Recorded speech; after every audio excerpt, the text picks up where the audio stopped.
엄마, 여기 공기 진짜 좋죠? 요양원 같은 데보다 훨씬 나을 거예요. 아들 박준호는 비웃으며 말했습니다. 혹시라도 내려올 생각은 하지도 마세요. 우리 동네 망신당하기 싫으니까. 산속 폐가 마당에 어머니를 남겨두고 박준호는 아무렇지 않게 차를 몰고 떠났습니다. 하지만 그는 몰랐어요. 버려진 노인의 낡은 몸빼바지 속, 그 굽혀진 안주머니 안에 비밀이 숨겨져 있다는 거요. 산길을 내려온 지 딱 10분. 박준호의 휴대폰이 울렸습니다. 전화를 받는 순간 그의 얼굴에서 혈색이 싹 빠졌어요. 손이 떨렸습니다. 급브레이크를 밟고 차를 유턴했죠. 미친 듯이 다시 산으로 올라갔습니다. 대체 그 전화에서 무슨 말을 들었길래 방금 전까지 비웃던 남자가 그렇게 돌변한 걸까요? 그리고 어머니의 주머니 속엔 무엇이 있었을까요? 본격적인 이야기에 앞서 지금 바로 구독과 좋아요를 누르시면 앞으로도 계속해서 실제 있었던 충격적인 사연들을 무료로 보실 수 있고 잠시 놓쳤던 사연들도 무료 다시 보기 가능하십니다. 구독과 좋아요는 완전 무료이니 지금 바로 클릭해주세요. 어디서 듣고 계신지 댓글 남겨주시면 그곳에 건강과 행운이 가득하기를 바라겠습니다. 그럼 지금부터 제 이야기를 시작하겠습니다. 박정옥은 창밖을 바라봤습니다. 산길이 점점 좁아지고 있었습니다. 포장도로가 끝나고 비포장 흙길이 시작됐습니다. 차체가 덜컹거릴 때마다 몸이 흔들렸습니다. 어디로 가는 걸까? 요양원이라고 했습니다. 아들 박준호가 그렇게 말했습니다. 공기 좋은 곳에 있는 요양원이라고. 하지만 이 길은 너무 깊었습니다. 사람 사는 곳으로 가는 길 같지 않았습니다. 박정옥은 조수석 창문에 이마를 기댔습니다. 차가운 유리가 피부에 닿았습니다. 나무들이 빠르게 지나갔습니다.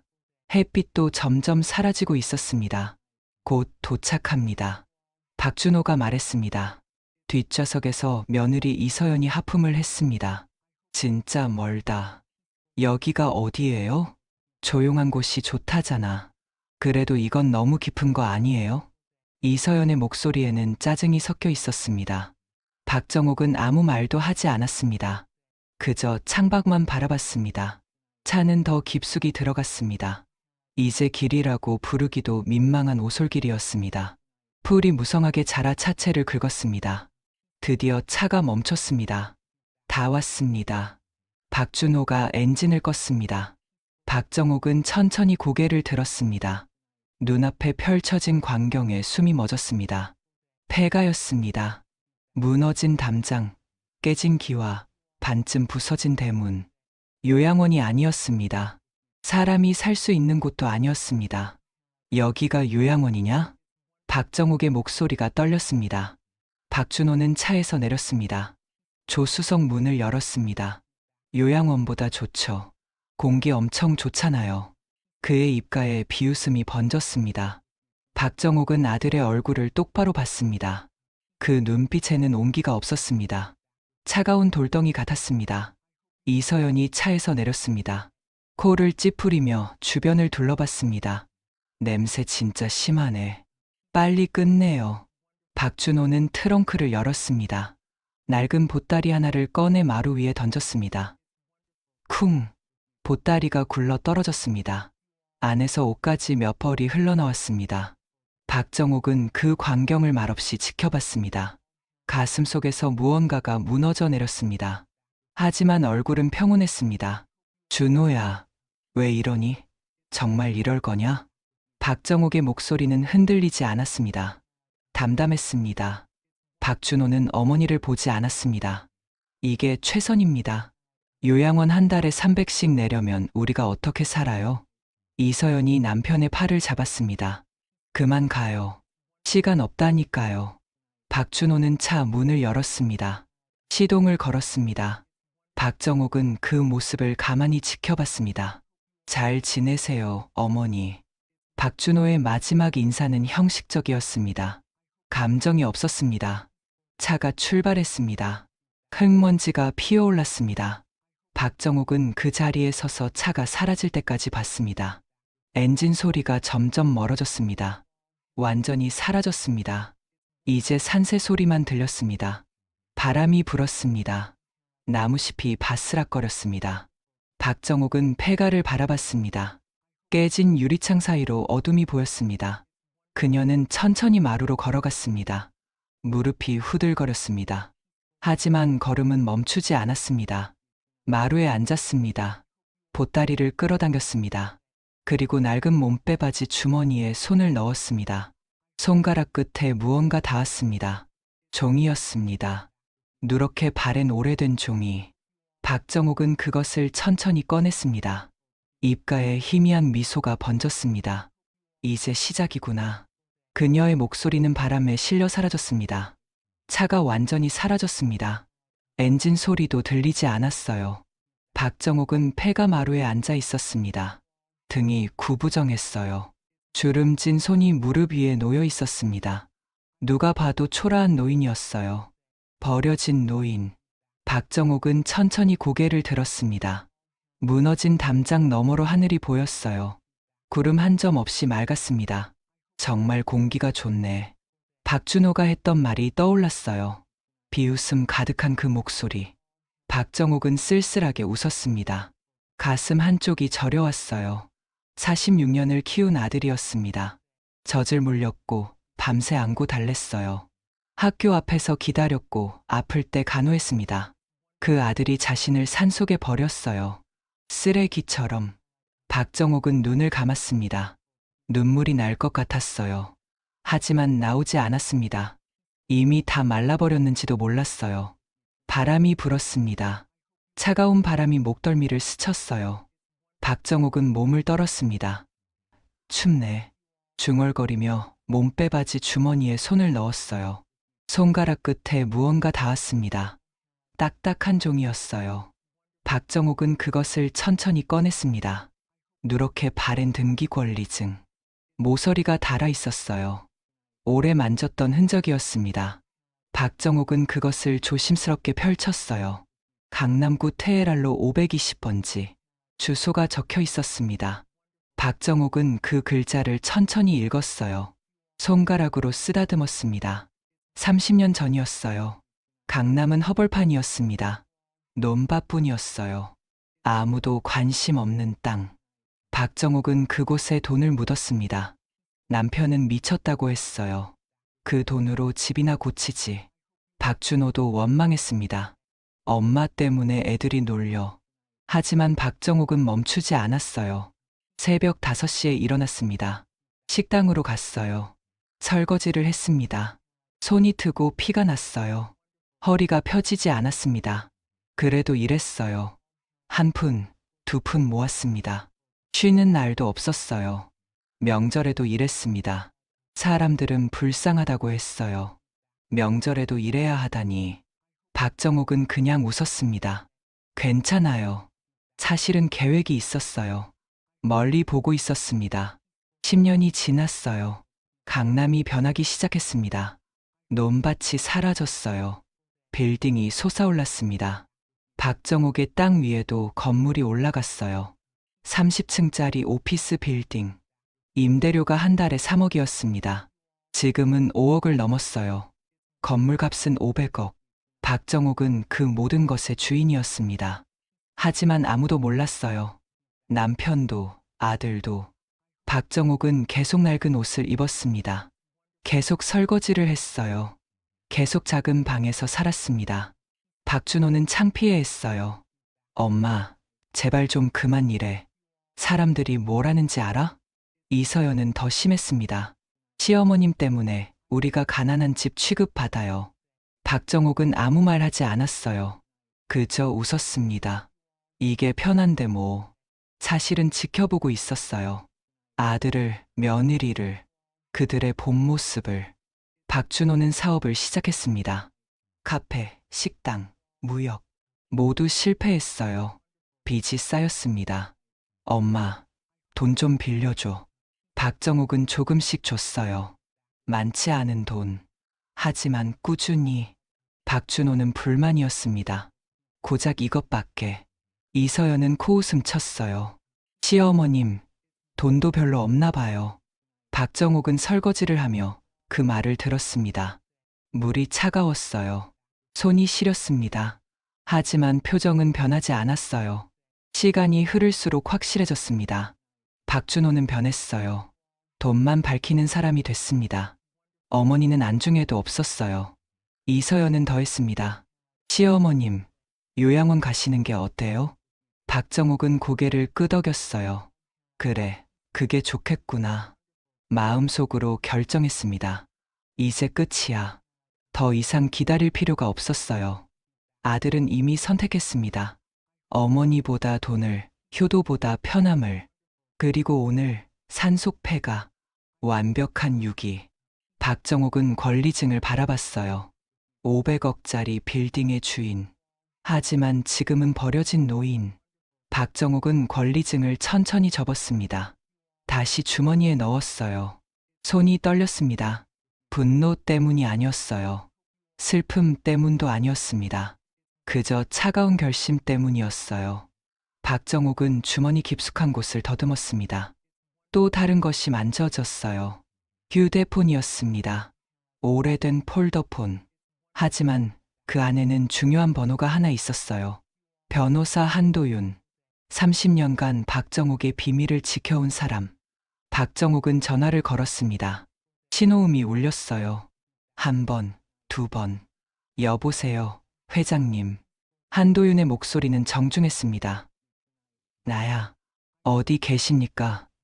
오늘 연락이 안 돼서 걱정했습니다. 산속이야. 폐가에. 잠시 침묵이 흘렀어요. 한도윤의 숨소리가 거칠어졌습니다. 설마 내 아들이 나를 버렸어. 회장님. 한도윤의 목소리가 떨렸어요. 분노가 섞여 있었습니다. 박정옥은 차분했어요. 10분 후에 박준호한테 전화해. 무슨 말씀을 하시겠습니까? 모든 걸 알려줘. 내가 누군지. 한도윤은 잠시 말이 없었습니다. 그리고 낮은 목소리로 대답했어요. 알겠습니다, 회장님. 전화가 끊어졌습니다. 박정옥은 휴대폰을 내려놨어요. 하늘을 올려다봤습니다. 여전히 맑았어요. 박정옥은 작게 중얼거렸습니다. 준호야, 엄마가 누군지 이제 알게 될 거야. 바람이 불었어요. 나무숲이 흔들렸습니다. 박정옥은 눈을 감았어요. 깊게 숨을 들이마셨습니다. 정말 공기가 좋았어요. 아들 말이 맞았습니다. 하지만 그건 중요하지 않았어요. 중요한 건 지금부터였습니다. 박준호는 핸들을 잡고 있었습니다. 산길을 빠져나오고 있었어요. 입가에 미소가 걸려 있었습니다. 드디어 끝났네. 이서연이 옆에서 고개를 끄덕였어요. 그러게요. 이제 우리끼리 살 수 있겠어요? 박준호는 창문을 내렸습니다. 바람이 얼굴을 스쳤어요. 상쾌했습니다. 요양원비 한 달에 300이면 1년에 3,600이잖아. 그 돈이면 차 바꿀 수 있어. 이서연의 눈이 반짝였어요. 벤츠 사요. 이번엔 벤츠. 박준호는 웃었습니다. 기분이 좋았어요. 짐을 덜어낸 기분. 어머니는 이제 신경 쓸 필요가 없었습니다. 산속에서 알아서 살겠죠. 아니면 어디 복지관에서 데려가겠죠. 그건 박준호가 알 바 아니었어요. 근데 괜찮을까요? 진짜로 저기서 살 수 있을까요? 이서연이 물었습니다. 박준호는 어깨를 으쓱했어요. 건강하잖아. 혼자 밥도 해 먹고. 그래도 됐어. 생각하지 마. 우리가 뭘 잘못했어? 요양원비가 너무 비싼 거지. 이서연은 고개를 끄덕였어요. 그렇긴 하죠. 차는 계속 달렸습니다. 포장도로에 접어들었어요. 이제 거의 다 왔습니다. 박준호는 라디오를 켰어요. 경쾌한 음악이 흘러나왔습니다. 오늘 저녁 뭐 먹을까? 삼겹살 어때요? 좋지. 박준호는 콧노래를 불렀어요. 기분이 날아갈 것 같았습니다. 그때였어요. 휴대폰이 울렸습니다. 따르릉. 박준호는 조수석 선반에서 휴대폰을 집었어요. 모르는 번호였습니다. 여보세요. 박준호 씨 맞으십니까?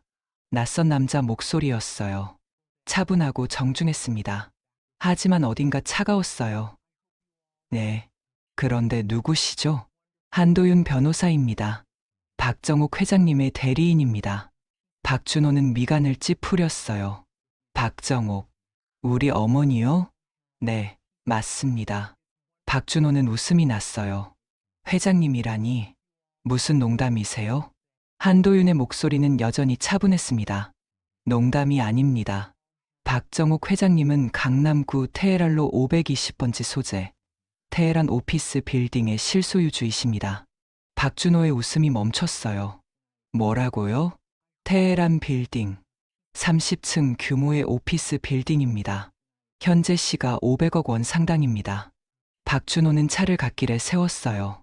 손이 떨렸습니다. 잠깐만요. 뭔 소리예요, 지금? 이서연이 남편을 쳐다봤어요. 왜요? 무슨 일이에요? 박준호는 손으로 이서연을 막았습니다. 계속 말씀하세요. 한도윤은 계속 말했어요. 박정옥 회장님께서는 30년 전 해당 부지를 매입하셨고 15년 전 빌딩을 건설하셨습니다. 현재 월 임대 수익만 5억 원입니다. 박준호의 머릿속이 하얘졌어요. 5억. 한 달에. 그게 사실입니까? 네. 모든 서류가 갖춰져 있습니다. 박준호는 숨을 삼켰어요. 목이 말랐습니다. 그럼 왜 우리한테 아무 말도 안 하신 거예요? 지켜보신 겁니다. 뭐라고요? 박준호 씨와 이서연 씨를 30년 동안. 박준호의 손이 떨렸어요. 그럼 알고 계셨다는 거예요? 오늘 일도? 당연히 알고 계셨습니다. 회장님께서 직접 저에게 전화하셨습니다. 산속 폐가에서. 박준호는 숨이 막혔어요. 그럼 이제 어떻게 되는 건데요? 한도윤의 목소리가 더욱 차갑게 변했습니다. 30분 안에 폐가로 돌아가십시오. 그 안에 돌아가지 못하면 모든 법적 조치를 실행하겠습니다. 무슨 조치요? 자산 동결, 계약 해지, 그리고 존속유기죄로 고발 준비입니다. 박준호의 얼굴이 새하얘졌어요. 잠깐만요. 손이 떨렸어요. 온몸이 떨렸습니다. 이서연이 소리쳤어요. 오빠, 대체 무슨 일이에요? 박준호는 이서연을 돌아봤습니다. 입술이 파르르 떨렸어요. 엄마가 회장이래. 뭐요? 500억짜리 빌딩 주인이래. 우리. 박준호는 말을 잇지 못했습니다. 엄마가. 이서연의 입이 떡 벌어졌어요. 그게 무슨. 박준호는 차를 급하게 돌렸습니다. 유턴했어요. 타이어가 끼익 소리를 냈습니다. 다시 가야 돼. 왜요? 무슨 일인데요? 박준호는 대답하지 않았어요. 엑셀을 밟았습니다. 차가 속도를 냈어요. 심장이 미친 듯이 뛰었습니다. 머릿속이 하얘졌어요. 500억, 회장, 자산 동결, 존속유기. 단어들이 머릿속을 휘젓고 다녔습니다. 박준호는 핸들을 꽉 쥐었어요. 손에 땀이 흥건했습니다. 산길로 다시 접어들었어요. 비포장 도로가 나타났습니다. 차가 덜컹거렸어요. 이서연이 소리쳤습니다. 천천히 가요. 무슨 일인지 설명 좀 해요. 박준호는 입을 열었어요. 엄마가 우릴 속였어. 30년 동안. 무슨 소리예요? 엄마가 부자였어. 우리보다 훨씬. 이서연의 얼굴이 일그러졌어요. 그럼 왜 맨날 낡은 옷 입고 다녔어요? 모르겠어. 모르겠다고. 박준호는 소리쳤습니다. 차가 더 빨라졌어요. 나뭇가지가 차체를 긁었습니다. 폐가가 보였어요. 박준호는 급브레이크를 밟았습니다. 끼익. 차가 멈췄어요. 박준호는 차에서 뛰어내렸습니다. 어머니. 목이 쉬도록 소리쳤어요. 하지만 대답이 없었습니다. 폐가는 조용했어요. 박준호는 마루로 올라갔습니다. 아무도 없었어요. 보따리만 그대로 있었습니다. 그리고 그 옆에 지팡이 하나가 놓여 있었어요. 박준호는 지팡이를 집어들었습니다. 손이 떨렸어요. 어머니. 다시 소리쳤습니다. 하지만 산새 소리만 들렸어요. 박정옥은 사라졌습니다. 박준호는 폐가 안을 뒤졌습니다. 방마다 들어가 봤어요. 거실, 부엌, 안방. 모두 비어 있었습니다. 먼지만 가득했어요. 어머니, 계세요? 목이 쉬도록 소리쳤습니다. 하지만 대답은 없었어요. 이서연이 뒤따라 들어왔습니다. 없어요? 없어. 어디 갔지? 박준호는 마당으로 나갔어요. 주변을 둘러봤습니다. 숲만 보였어요. 나무와 풀만 무성했습니다. 어머니, 다시 소리쳤어요. 메아리만 돌아왔습니다. 박준호는 마루에 올라갔습니다. 보따리가 그대로 있었습니다. 펼쳐진 채로. 옷까지 몇 벌이 흩어져 있었어요. 그리고 그 옆에 지팡이. 박준호는 지팡이를 다시 집어들었습니다. 손잡이 부분이 닳아 있었어요. 오래 사용한 흔적. 박준호의 가슴이 철렁 내려앉았습니다. 어머니가 이걸 두고 갔다고. 지팡이 없이는 제대로 걷지도 못하는데. 박준호는 주변을 더 살폈어요. 그때 뭔가 보였습니다. 마루 끝에 놓인 액자. 박준호는 다가갔어요. 액자를 집어들었습니다. 가족 사진이었어요. 박준호가 어렸을 때 찍은 사진. 아버지, 어머니, 그리고 박준호. 세 사람이 웃고 있었습니다. 하지만 액자 유리가 깨져 있었어요. 금이 쫙 가 있었습니다. 박준호의 얼굴 위로. 박준호는 손가락으로 금간 유리를 만졌어요. 차가웠습니다. 이게, 이서연이 옆에서 물었어요. 뭐예요? 가족 사진이야. 박준호는 액자를 뒤집어 봤습니다. 뒷면에 뭔가 적혀 있었어요. 볼펜으로 쓴 글씨. 떨리는 글씨체. 이제 가족이 아니구나. 박준호는 숨이 막혔어요. 손에서 액자가 떨어졌습니다. 쨍그랑. 액자가 바닥에 떨어졌어요. 유리가 완전히 깨졌습니다. 박준호는 그 자리에 주저앉았어요. 다리에 힘이 풀렸습니다. 어머니. 목소리가 떨렸어요. 이서연이 남편의 어깨를 흔들었습니다. 오빠, 정신 차려요. 어머니 찾아야죠. 박준호는 고개를 들었어요. 눈이 충혈돼 있었습니다. 엄마가 나를 버렸어. 무슨 소리예요? 내가 엄마를 버렸으니까. 엄마도 나를 버린 거야. 박준호는 액자 조각을 주워들었어요. 사진 속 어머니를 바라봤습니다.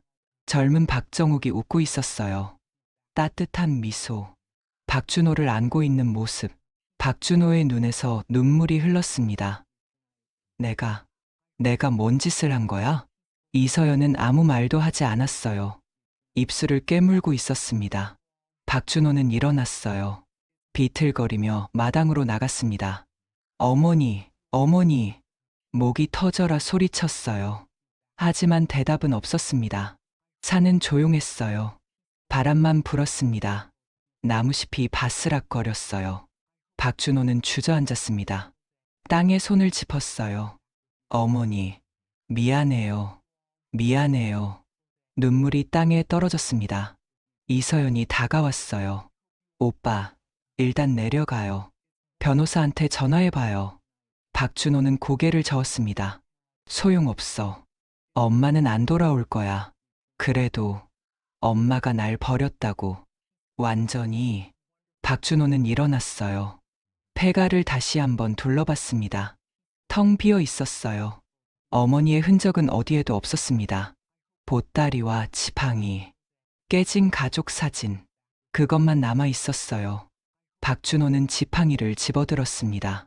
꽉 쥐었어요. 내가 이걸 들려드려야 했는데. 목소리가 떨렸습니다. 내가 엄마 모시고 다녀야 했는데.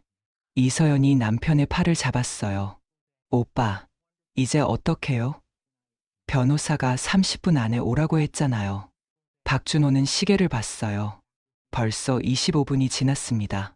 늦었어. 뭐가요? 다 늦었어. 엄마도 시간도. 박준호는 휴대폰을 꺼냈어요. 한도윤에게 전화를 걸었습니다. 신호음이 울렸어요. 한 번, 두 번. 박준호 씨. 한도윤의 목소리가 들렸습니다. 차갑고 냉정했어요. 변호사님, 어머니가 안 계세요. 알고 있습니다. 어디 계신지 알려주세요. 제발. 회장님께서 떠나셨습니다. 박준호는 가슴이 철렁했어요. 떠나셨다니요? 더 이상 박준호 씨의 어머니가 아니라고 하셨습니다. 그게 무슨... 한도윤이 말을 끊었어요. 30분이 지났습니다. 모든 조치를 실행하겠습니다. 잠깐만요. 제발. 자산 동결, 계약 해지, 고발 준비. 모두 진행됩니다. 박준호는 무릎이 꺾였어요. 주저앉았습니다. 제발. 한 번만 더 기회를. 기회는 30년 동안 있었습니다. 한도윤의 목소리는 단호했어요. 박준호 씨는 그 기회를 모두 버리셨습니다. 전화가 끊어졌습니다. 박준호는 휴대폰을 떨어뜨렸어요. 손에 힘이 없었습니다. 이서연이 휴대폰을 주워들었어요. 오빠, 정신 차려요. 박준호는 고개를 저었습니다. 끝났어. 다 끝났어. 무슨 소리예요? 우리 다 잃었어. 전부. 이서연의 얼굴이 하얘졌어요. 설마 사업체도, 집도? 박준호는 얼굴을 손으로 가렸어요. 엄마가 다 가져갔어. 원래 엄마 거였으니까. 이서연은 입을 다물었습니다. 말문이 막혔어요. 두 사람은 폐가 마당에 앉아 있었습니다. 해가 기울고 있었어요. 그림자가 길어졌습니다. 바람이 차갑게 불었어요. 박준호는 지팡이를 바라봤습니다. 어머니의 지팡이. 46년 동안 짚고 다니던 지팡이. 박준호는 그것을 가슴에 안았어요. 엄마, 미안해요. 목소리가 바람에 흩어졌습니다. 하지만 박정욱은 듣지 못했어요. 이미 멀리 떠났으니까. 박준호의 눈에서 눈물이 흘렀습니다. 땅에 떨어졌어요. 얼룩이 생겼습니다. 이서연은 남편을 바라봤어요. 입술을 깨물었습니다. 손이 떨렸어요. 이제 우리 어떡해요? 박준호는 대답하지 않았습니다. 대답할 수 없었어요. 모든 게 무너져 내렸습니다. 사업도, 집도, 가족도. 단 한 번의 선택 때문에. 어머니를 버린 선택. 박준호는 하늘을 올려다봤어요. 해가 지고 있었습니다. 어둠이 내려오고 있었어요. 엄마. 박준호는 작게 불렀습니다. 하지만 아무도 대답하지 않았어요. 산새 소리만 들렸습니다. 쓸쓸하게. 박준호는 폐가 마당에 주저앉아 있었습니다. 해가 완전히 졌어요. 어둠이 내려앉았습니다. 이서연은 차에 기대서 있었어요. 두 사람 모두 말이 없었습니다. 어떻게 해야 할지 몰랐어요. 그때였습니다. 저 아래에서 불빛이 보였어요. 헤드라이트. 차가 올라오고 있었습니다. 박준호는 고개를 들었어요. 누구지? 이서연도 그쪽을 바라봤습니다. 차가 올라와요. 엔진 소리가 점점 가까워졌어요. 굵직한 소리. 고급차 소리였습니다. 박준호는 일어났어요. 불빛이 눈을 찔렀습니다. 차가 멈췄어요. 검은색 세단. 박준호는 그 차를 봤습니다. 제네시스 지구 10점, 최고급 모델이었어요. 운전석 문이 열렸습니다. 정장 입은 남자가 내렸어요. 40대 초반쯤 보였습니다. 한도윤이었어요. 변호사. 한도윤은 박준호를 쳐다봤습니다. 차갑게. 그리고 뒷문을 열었어요. 박준호는 숨을 멈췄습니다. 차 안에서 누군가 내렸어요. 박정욱이었습니다. 하지만 달랐어요. 완전히 달랐습니다. 낡은 몸빼 바지가 아니었어요. 검은색 정장을 입고 있었습니다. 재킷, 깔끔한 바지. 머리도 정돈돼 있었어요. 구부정했던 등도 펴져 있었습니다. 박준호는 입을 벌렸어요. 어머니. 박정욱은 박준호를 바라봤습니다. 표정이 없었어요. 차갑고 냉정했습니다. 누군지 모르겠는데 목소리도 달랐어요. 떨림 없이 단호했습니다. 박준호는 한 걸음 다가갔어요. 어머니, 저예요. 준호예요. 박정욱은 고개를 저었습니다. 내 아들은 10분 전에 죽었어. 박준호는 얼어붙었어요. 뭐라고요? 산속에 엄마를 버린 그 순간 내 아들은 죽었어. 박정욱의 목소리는 담담했습니다. 감정이 없었어요. 박준호는 무릎이 꺾였습니다. 어머니, 제발. 나를 어머니라고 부르지 마. 박정욱은 뒤돌아섰어요. 한도윤을 보며 말했습니다. 가져. 한도윤이 고개를 끄덕였어요. 알겠습니다. 회장님, 회장님. 그 단어가 박준호의 귀에 박혔습니다. 박준호는 비틀거리며 다가갔어요. 어머니, 잘못했어요. 정말 잘못했어요. 박정옥은 멈추지 않았습니다. 차 쪽으로 걸어갔어요. 박준호는 그 뒤를 쫓았습니다. 제발, 한 번만 용서해 주세요. 한 번만요. 박정옥은 차문 앞에 섰어요. 그리고 천천히 돌아봤습니다. 박준호와 눈이 마주쳤어요. 박준호는 숨이 막혔습니다. 어머니의 눈빛, 그 안에 아무것도 없었어요. 사랑도, 미움도, 그저 텅 빈 눈빛. 용서? 박정옥이 말했습니다. 30년 동안 기다렸어. 내가 변하기를. 박준호는 고개를 숙였어요. 죄송해요. 설거지하는 엄마가 창피하다고 했지. 박정옥의 목소리가 낮아졌어요. 낡은 옷 입는 게 부끄럽다고 했지. 박준호는 대답할 수 없었습니다. 돈 달라고 할 때만 찾아왔지. 박정옥은 한 걸음 다가왔어요. 명절에도 안 왔지. 귀찮다고. 박준호의 눈에서 눈물이 흘렀습니다. 미안해요. 정말. 그러다가 오늘. 박정옥의 목소리가 떨렸어요. 처음으로 감정이 실렸습니다. 날 산속에 버렸지. 쓰레기처럼. 박준호는 무릎을 꿇었어요. 어머니, 이제 알겠니? 박정옥이 물었습니다. 내가 버린 게 누군지. 박준호는 고개를 들었어요. 박정옥을 올려다봤습니다. 어머니, 제발이요. 박정옥은 뒤돌아섰어요. 차에 올라탔습니다. 한도윤이 문을 닫았어요. 박준호는 차로 달려갔습니다. 어머니, 어머니. 손으로 차창을 두드렸어요. 박정옥은 앞만 봤습니다. 박준호를 보지 않았어요. 엔진이 걸렸습니다. 차가 출발했어요. 박준호는 차를 붙잡으려 했습니다. 어머니. 하지만 차는 멈추지 않았어요. 천천히 내려갔습니다. 박준호는 그 뒤를 쫓아 뛰었어요. 어머니, 제발. 하지만 차는 점점 멀어졌습니다. 불빛이 작아졌어요. 완전히 사라졌습니다. 박준호는 그 자리에 주저앉았어요. 숨이 가빴습니다. 가슴이 미어졌어요. 엄마. 작게 불렀습니다. 이서연이 다가왔어요. 남편을 일으켰습니다. 오빠, 일어나요. 박준호는 일어섰어요. 비틀거렸습니다. 나, 엄마를 잃었어. 목소리가 떨렸어요. 완전히 잃었어. 이서연은 아무 말도 하지 못했습니다.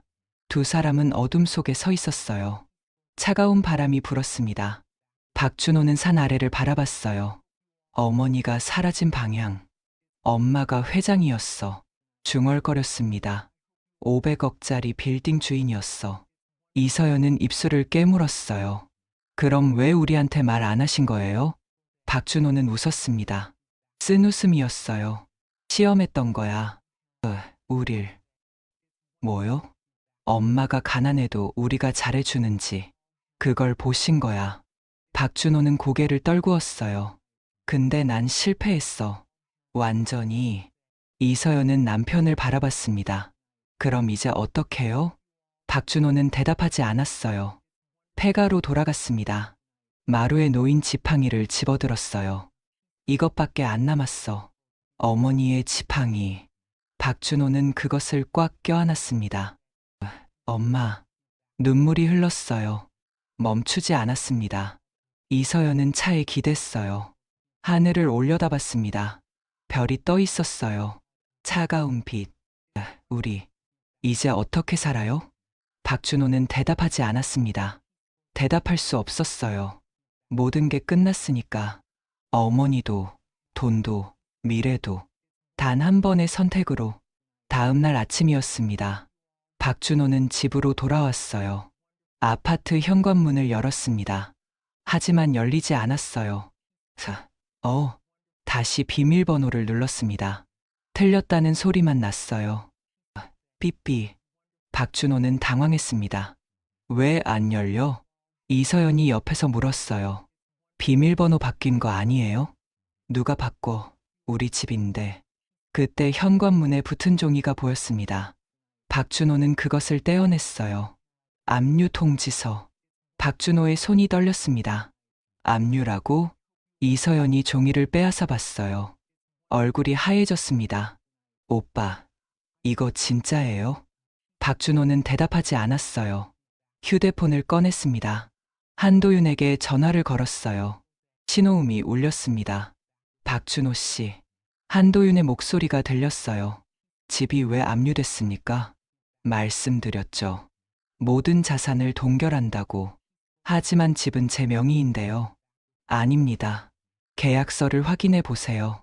박준호는 말문이 막혔어요. 실소유주는 박정욱 회장님이십니다. 박준호 씨는 명의만 빌린 겁니다. 한도윤의 목소리는 냉정했습니다. 보증금, 중도금 모두 회장님 계좌에서 나갔어요. 박준호는 주저앉았어요. 그럼 어디서 살라고요? 그건 박준호 씨가 알아서 하실 문제입니다. 전화가 끊어졌습니다. 박준호는 휴대폰을 떨어뜨렸어요. 이서연이 남편을 흔들었습니다. 오빠, 정신 차려요. 박준호는 고개를 들었어요. 눈이 풀려 있었습니다. 집도 없어졌어. 그럼 우리 어디서 자요? 박준호는 대답하지 않았습니다. 일어났어요. 비틀거리며 엘리베이터로 갔습니다. 이서연이 뒤따라왔어요. 어디 가요? 사무실. 사무실 가야 돼. 박준호는 차에 올라탔습니다. 시동을 걸었어요. 손이 떨렸습니다. 30분 후, 박준호는 사무실 앞에 섰습니다. 문에 봉인지가 붙어 있었어요. 임대차 계약 해지. 박준호는 그것을 보며 멍하니 섰습니다. 이것도. 이서연이 문을 두드렸어요. 안에 우리 물건 다 있는데. 하지만 아무도 대답하지 않았습니다. 박준호는 주저앉았어요. 계단에 털썩. 끝났어. 다 끝났어. 이서연은 남편 옆에 앉았습니다. 거래처한테 연락해봐요. 박준호는 휴대폰을 꺼냈어요. 거래처에 전화를 걸었습니다. 신호음이 울렸어요. 여보세요, 사장님. 저 박준호인데요. 아, 박 사장님. 상대방의 목소리가 차가웠습니다. 계약 파기 통보 받으셨죠? 네. 무슨. 저희도 어제 통보 받았어요. 박 사장님과 거래 중단하라고. 박준호는 숨이 막혔어요. 누가 그런 말을. 박정욱 회장님 측에서요. 전화가 끊어졌습니다. 박준호는 다른 번호를 눌렀어요. 또 전화했습니다. 같은 대답만 돌아왔어요. 계약 파기, 거래 중단, 모든 곳에서 같은 말. 박준호는 휴대폰을 내려놨습니다. 다 끊어졌어. 이서연이 물었어요. 전부요? 응, 전부. 박준호는 하늘을 올려다봤습니다. 구름이 흘러가고 있었어요. 은행 계좌는요? 이서연이 다시 물었습니다.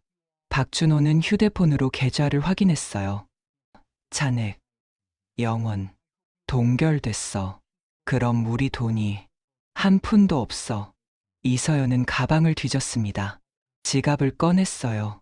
안을 확인했습니다. 저도 10,000원밖에 없어요. 박준호도 지갑을 꺼냈어요. 현금이 조금 있었습니다. 90,000원. 두 사람이 가진 돈. 총 10만 원. 이서연은 입술을 깨물었어요. 이걸로 어떻게 살아요? 박준호는 대답하지 않았습니다. 일어났어요. 일단 나가자. 어디로요? 모르겠어. 일단 여기서 나가자. 두 사람은 건물을 나왔습니다. 차에 올라탔어요. 박준호는 시동을 걸려고 했습니다. 그때 누군가 차 옆에 섰어요. 견인 기사였습니다. 박준호 씨 맞으시죠? 네. 차량 압류 통보 받았습니다. 차 내리세요. 박준호는 얼어붙었어요. 차도요? 네. 이것도 박정욱 회장님 명의더라고요. 박준호는 핸들을 꽉 잡았습니다. 잠깐만요. 이건 빨리 내리세요. 안 그러면 강제로 끌어내립니다. 박준호는 핸들에서 손을 뗐어요. 천천히 차에서 내렸습니다. 이서연도 내렸어요. 견인차가 차를 끌고 갔습니다.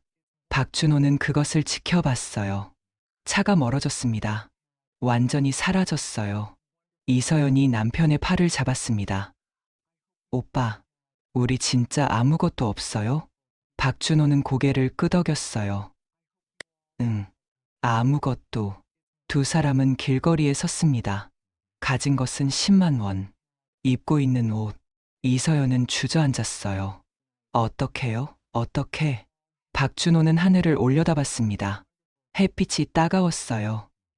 엄마, 작게 중얼거렸습니다. 이게 엄마가 원하신 거예요? 하지만 대답은 없었습니다. 바람만 불었어요. 박준호는 이서연을 일으켰습니다. 가자. 어디요? 일단 걸어. 어딘가로. 두 사람은 걷기 시작했습니다. 목적지도 없이. 그저 앞으로. 거리는 복잡했어요. 사람들이 지나갔습니다. 모두 바쁘게. 박준호는 그들을 봤어요.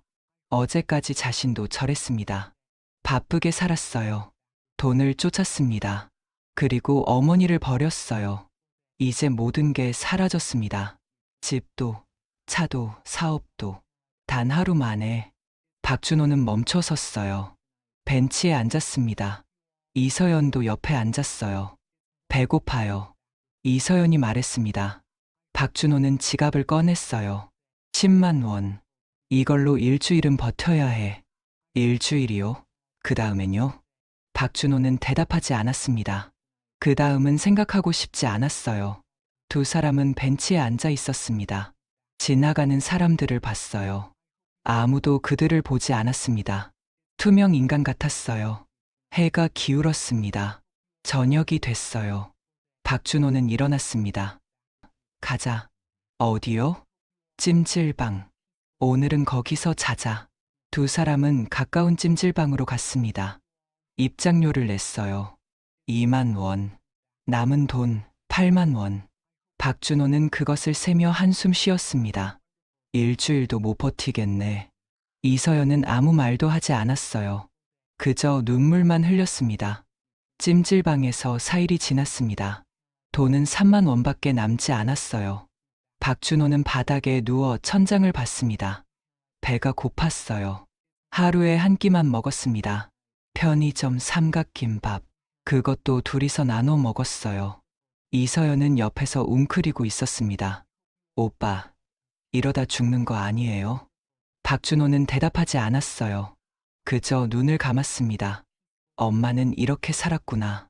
문득 그런 생각이 들었어요. 어머니, 박정옥. 30년 동안 식당에서 설거지하며 살았습니다. 하루 종일 서서 일했어요.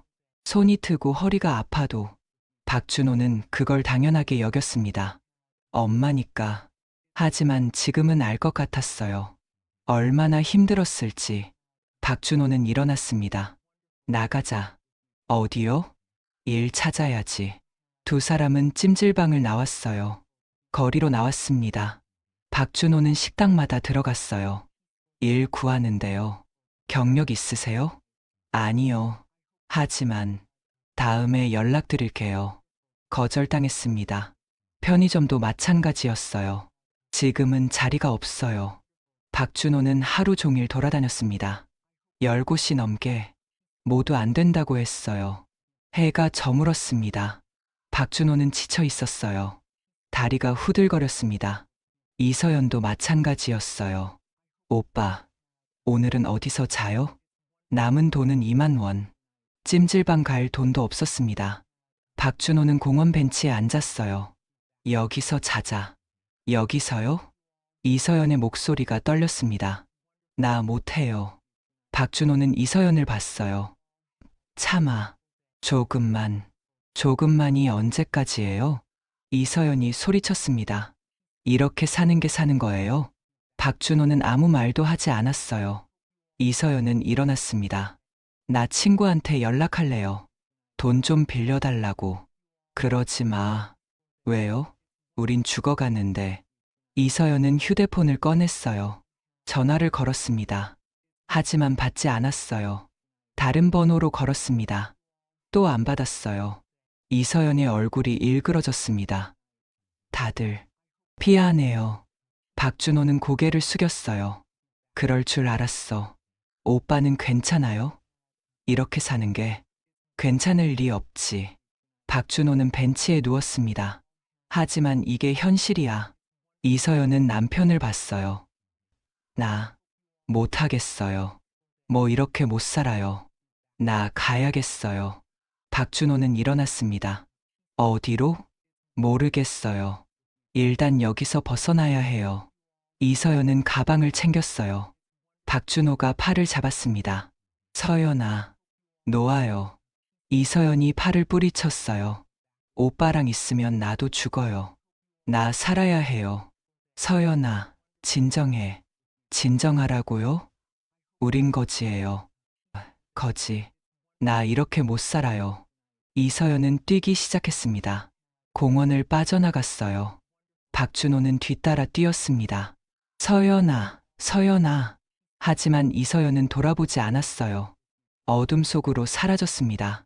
박준호는 그 자리에 멈춰 섰어요. 숨이 가빴습니다. 서연아, 작게 불렀습니다. 하지만 대답은 없었어요. 박준호는 혼자 남았습니다. 완전히 벤치로 돌아왔어요. 주저앉았습니다. 하늘을 올려다봤어요. 별이 떠 있었습니다. 다 잃었네.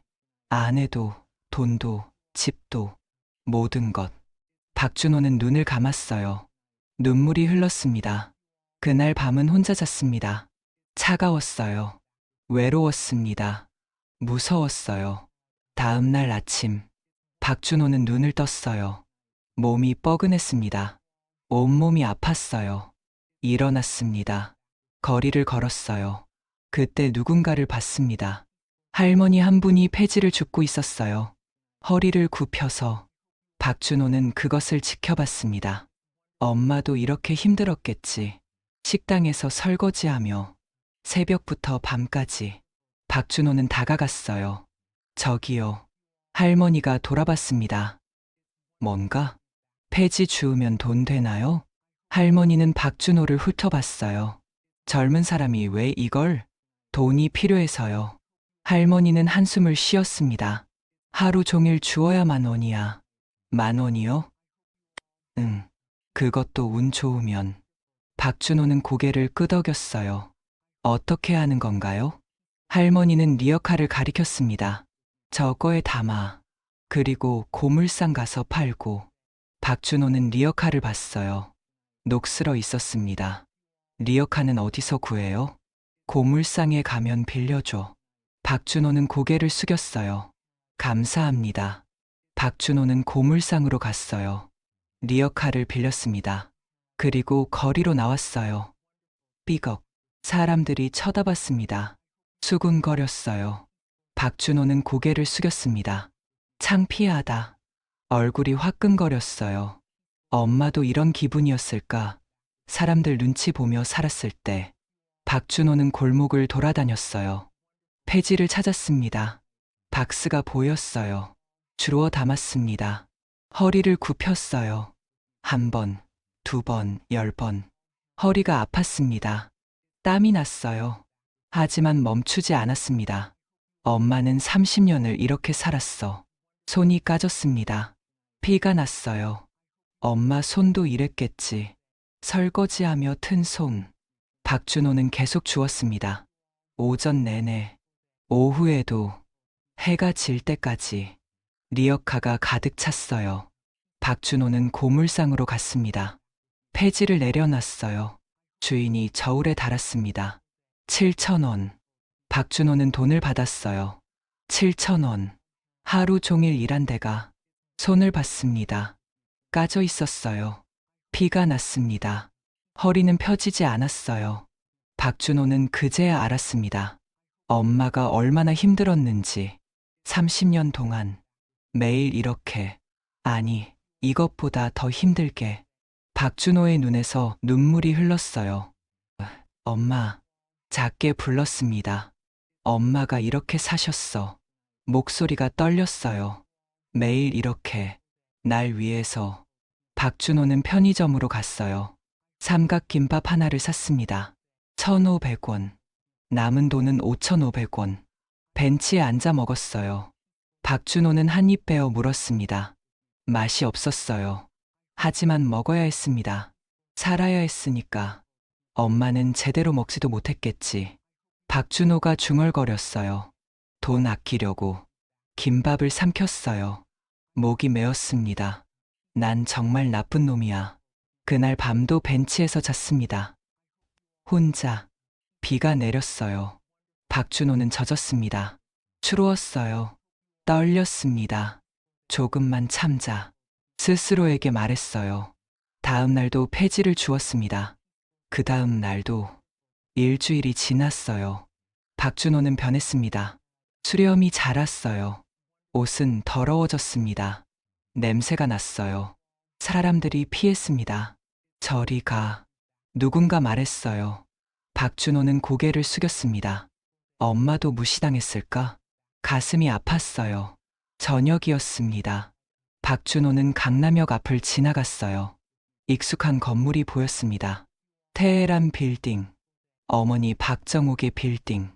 박준호는 그것을 올려다봤어요. 30층. 불빛이 환했습니다. 엄마가 저걸 만드셨어. 중얼거렸습니다. 설거지하면서. 눈물이 흘렀어요. 멈출 수 없었습니다. 박준호는 빌딩 앞에 섰어요. 유리문에 비친 자신을 봤습니다. 초라했어요. 더러웠습니다. 거지 같았어요. 이게 나야. 박준호는 무릎을 꿇었습니다. 엄마, 미안해요. 목소리가 떨렸어요. 이제 알았어요. 엄마가 얼마나 힘들었는지. 사람들이 지나갔습니다. 박준호를 봤어요. 피했습니다. 하지만 박준호는 신경 쓰지 않았어요. 그저 빌딩을 봤습니다. 엄마가 매일 새벽에 일어나서 박준호는 눈을 감았어요. 설거지하고 청소하고 또 일하고. 손이 떨렸습니다. 손이 트고 허리 아파도. 목소리가 갈라졌어요. 그렇게 30년을 사셨어. 박준호는 고개를 들었습니다. 빌딩을 올려다봤어요. 근데 난 창피하다고 했어. 엄마가 부끄럽다고 했어. 눈물이 뺨을 타고 흘렀습니다. 엄마, 다시 한 번만 기회를 주세요.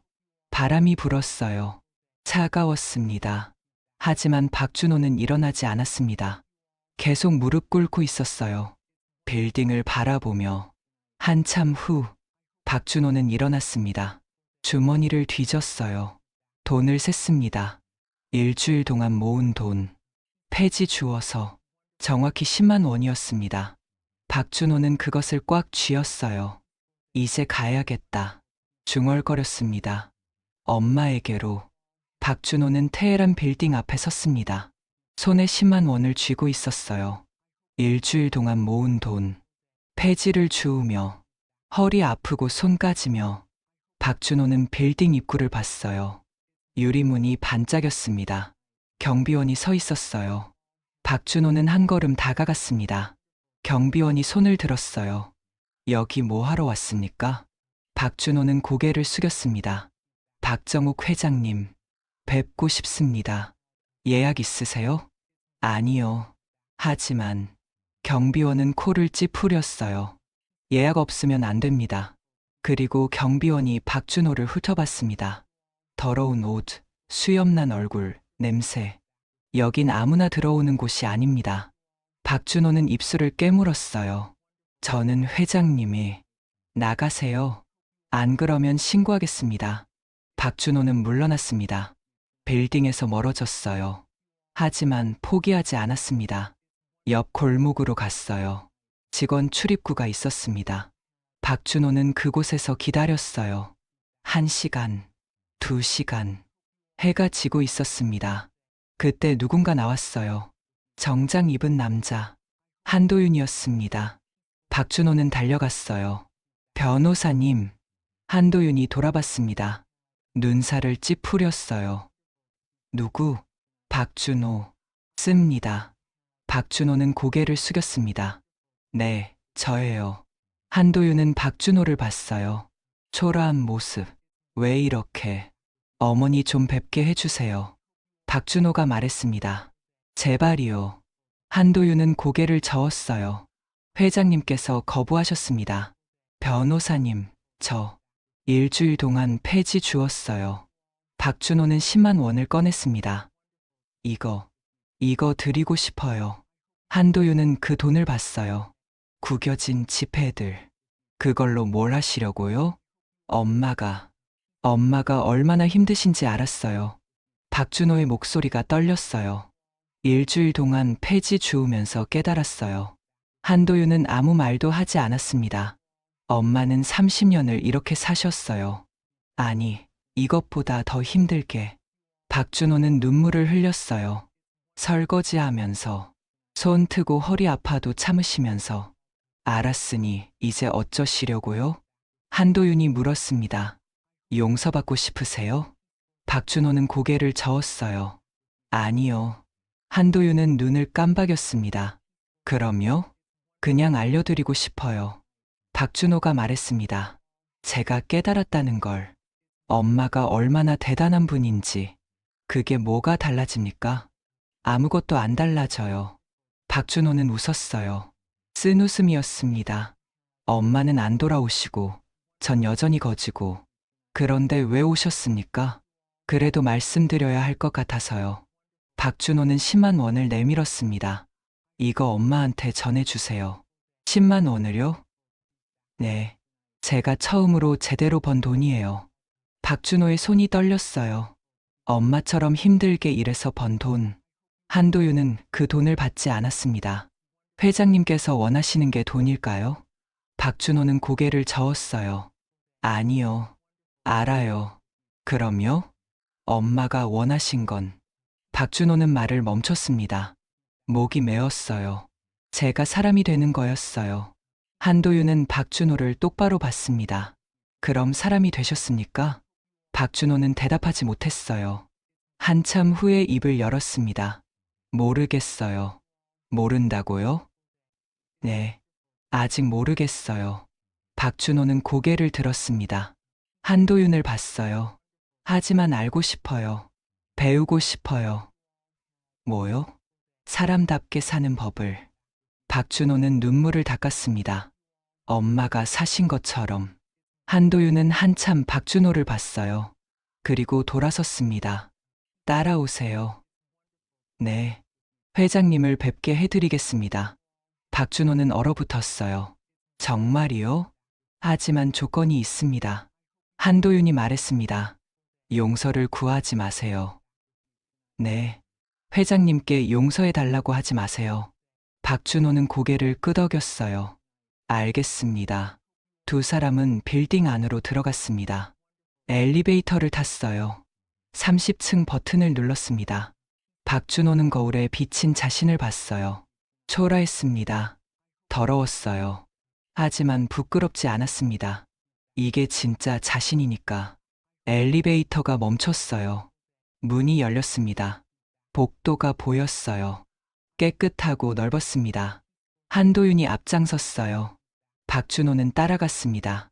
끝에 있는 문. 회장실. 한도윤이 노크했습니다. 똑똑. 들어오세요.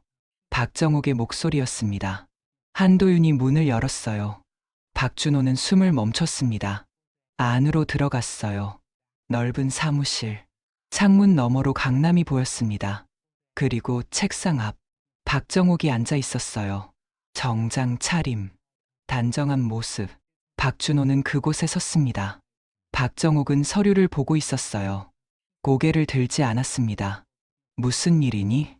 목소리는 차갑고 냉정했어요. 박준호는 입을 열었습니다. 어머니, 나한테 자식은 없어. 박정옥은 여전히 서류를 봤습니다. 용건만 말해. 박준호는 주머니에서 10만 원을 꺼냈어요. 책상 위에 놓았습니다. 박정옥이 그것을 봤어요. 이게 뭐니? 제가 일주일 동안 번 돈이에요. 그래서 드리고 싶었어요. 박정옥은 코웃음 쳤습니다. 10만 원. 그걸 주러 왔어? 네. 웃기는 소리 하지 마. 박정옥은 서류를 덮었어요. 박준호를 똑바로 봤습니다. 넌 내게서 수억을 받아갔어. 10만 원이 뭐가 된다니? 박준호는 고개를 숙였어요. 알아요. 알면서 왜 왔어? 그래도 말씀드리고 싶었어요. 박준호는 고개를 들었습니다. 박정옥을 봤어요. 엄마가 얼마나 대단한 분인지. 박정옥은 눈살을 찌푸렸어요. 무슨 소리야? 일주일 동안 폐지 주우면서 깨달았어요. 박준호의 목소리가 떨렸습니다. 엄마가 30년 동안 얼마나 힘들게 사셨는지 이제 와서 알았다고? 네. 박정옥은 일어났어요. 창문으로 걸어갔습니다. 강남을 내려다봤어요. 그래서 어쩌려고? 아무것도 안 하려고요. 박준호가 대답했습니다. 박정옥이 돌아봤어요. 뭐, 용서받고 싶지 않아요. 박준호는 박정옥을 똑바로 봤습니다. 그냥 알려드리고 싶었어요. 뭘? 제가 깨달았다는 걸. 박준호는 무릎을 꿇었어요. 엄마가 제 인생 전부였다는 걸. 눈물이 흘렀습니다. 엄마가 날 위해 모든 걸 희생하셨다는 걸. 박정옥은 아무 말도 하지 않았어요. 그리고 전 그걸 짓밟았어요. 박준호는 고개를 숙였습니다. 엄마를 버렸어요. 쓰레기처럼. 알았으니 이제 가. 박정옥이 말했습니다. 용서는 안 해. 알아요. 박준호는 일어났어요. 용서받을 자격 없어요. 돌아섰습니다. 문으로 걸어갔어요. 손잡이를 잡았습니다. 그리고 멈췄어요. 뒤돌아봤습니다. 엄마. 박정옥은 창밖을 보고 있었어요. 엄마가 사신 것처럼 살고 싶어요. 박정옥의 어깨가 미세하게 떨렸습니다. 힘들어도 아파도 포기하지 않고. 박준호는 문을 열었어요.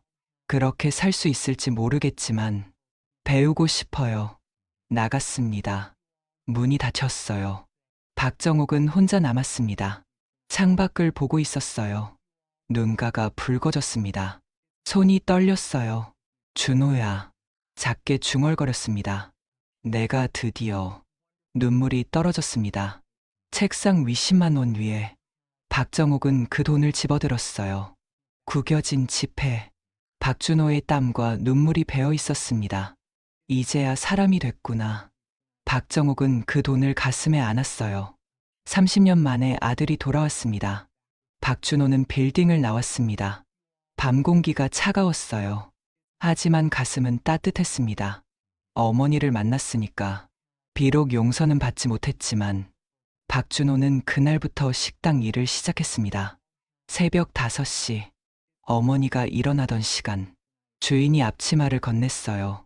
설거지부터 시작해요. 알겠습니다. 박준호는 싱크대 앞에 섰습니다. 30년 전 어머니가 섰던 그곳. 물을 틀었어요. 접시를 들었습니다. 치집기 시작했어요. 찬물이 손을 찔렀습니다. 하지만 멈추지 않았어요. 엄마는 30년을 이렇게 하셨어. 1시간이 지났습니다. 2시간이 지났어요. 손이 불었습니다. 하지만 박준호는 계속했어요. 시간이 흘렀습니다. 한 달 후, 박준호는 홀서빙도 시작했어요. 석 달 후, 고시원에 입주했습니다. 월세 30만 원. 6개월 후, 주임으로 승진했어요. 급여 250만 원. 1년 후, 다른 식당에서 제안이 왔습니다. 저희 주방장으로 오시겠어요? 급여는 350만 원입니다. 박준호는 고개를 저었어요. 죄송합니다. 저는 여기서 더 배우고 싶습니다. 2년이 지났습니다. 박준호는 1,500만 원을 모았어요. 그리고 결심했습니다. 엄마를 다시 뵙고 싶다. 하지만 빈손으로 갈 순 없었어요. 박준호는 작은 선물을 샀습니다. 지팡이. 새 것이었어요. 손잡이가 편한 것. 박준호는 그것을 들고 테헤란 빌딩으로 갔어요. 경비원이 기억했습니다. 박준호 씨 아닙니까? 네. 많이 달라지셨네요. 박준호는 웃었어요. 회장님 계신가요? 올라가 보세요. 한도윤 변호사님께 말씀드릴게요. 박준호는 엘리베이터를 탔습니다. 30층. 회장실. 노크했어요. 똑똑. 들어와. 박정옥의 목소리. 박준호는 문을 열었습니다. 박정옥이 앉아 있었어요. 2년 만이었습니다. 박정옥은 박준호를 봤어요. 눈이 커졌습니다. 준호야. 박준호는 웃었어요. 엄마, 내가 많이 변했구나. 박준호는 다가갔습니다. 지팡이를 내밀었어요. 엄마, 이거. 박정옥은 지팡이를 받았습니다. 이게 뭐니? 엄마가 두고 가신 지팡이. 대신요. 박준호는 무릎을 꿇었어요. 엄마, 전 2년 동안 살아봤어요. 아, 그래? 엄마처럼요. 박정옥의 눈이 붉어졌습니다. 힘들었니? 네, 정말 힘들었어요. 박준호는 고개를 들었어요. 하지만 행복했어요. 행복. 네, 제대로 사니까요. 박준호는 웃었습니다. 엄마가 사신 것처럼. 박정옥은 일어났어요. 박준호에게 다가갔습니다. 손을 내밀었어요. 박준호를 일으켰습니다. 준호야. 네, 엄마. 이제 진짜 내 아들이 됐구나. 박정옥은 박준호를 안았어요. 2년 만에, 30년 만에 진짜 엄마와 아들이 됐습니다. 박준호는 엄마 품에서 울었어요. 엄마, 사랑해요. 나도 사랑한다, 아들아. 창밖으로 햇살이 비쳤습니다. 따뜻했어요. 새로운 시작. 박준호는 식당으로 돌아갔어요. 일을 계속했습니다. 하지만 이제 혼자가 아니었어요. 어머니가 있었으니까. 그리고 박준호는 깨달았습니다. 진짜 부자는 돈이 많은 사람이 아니라는 걸. 제대로 살아가는 사람이라는 걸. 박준호는 오늘도 새벽에 일어납니다. 식당으로 갑니다. 설거지를 해요. 웃으며 손님을 맞이합니다. 그리고 저녁엔 작은 고시원 방으로 돌아갑니다. 행복하게. 왜냐하면 이제 박준호는 사람이니까요. 엄마가 바랐던 그 사람.